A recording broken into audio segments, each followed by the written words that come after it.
Good evening all of you. ఈరోజు మనం నేపాల్లో ఉద్రిక్త పరిస్థితులు అనే టాపిక్ కోసం తెలుసుకుందాం. మన పొరుగున ఉన్నటువంటి నేపాల్ తీవ్రమైనటువంటి ఉద్రిక్త పరిస్థితులను ఎదుర్కొంటుంది.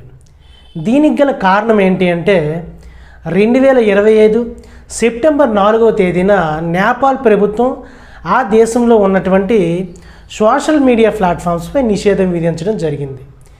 దీంతో ఆ దేశంలో ఉన్నటువంటి యువత, ప్రధానంగా జెన్ జెడ్ అంటే 18 నుంచి 25 సంవత్సరాల లోపల ఉన్నటువంటి యువత దేశవ్యాప్తంగా తీవ్ర స్థాయిలో నిరసనలు చేపట్టడంతో నేపాల్లో తీవ్రమైనటువంటి ఉద్రిక్త పరిస్థితులు నెలకొన్నాయి.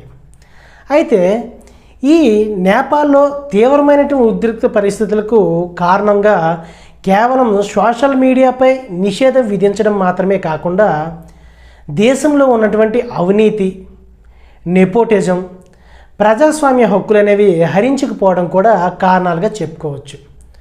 అయితే తక్షణ కారణం ఏంటి అంటే నేపాల్ ప్రభుత్వం దేశంలో ఉన్నటువంటి 26 సోషల్ మీడియా ప్లాట్ఫామ్స్పై నిషేధం విధించడమే.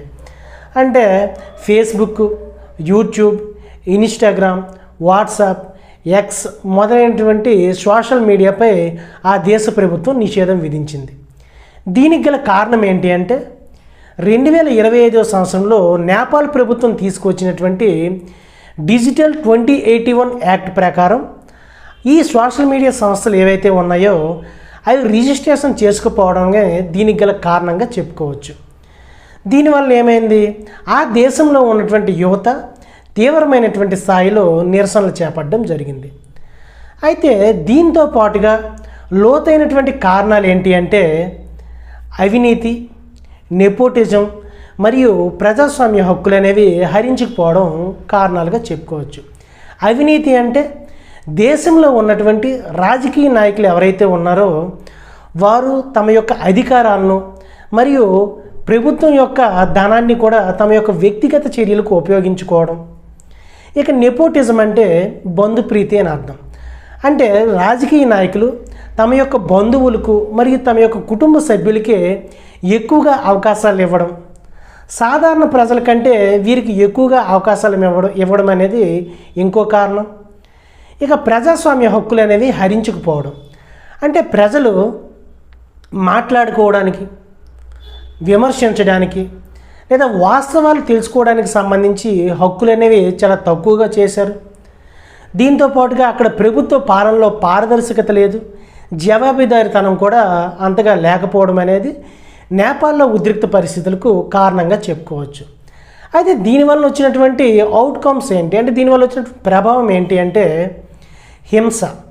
దాదాపుగా 19 మంది చనిపోయారు మరియు కొన్ని వందల మంది గాయాల పాలవడం జరిగింది. రాజకీయ ప్రభావం కానీ చూసుకున్నట్లయితే నేపాల్ ప్రధాని అయినటువంటి కేపీ ఓలీ శర్మ గారు తన యొక్క పదవికి రాజీనామా చేశారు. అంతేకాకుండా నేపాల్ ప్రభుత్వం ఈ సోషల్ మీడియాపై ఉన్నటువంటి నిషేధాన్ని కూడా ఎత్తివేయడం జరిగింది.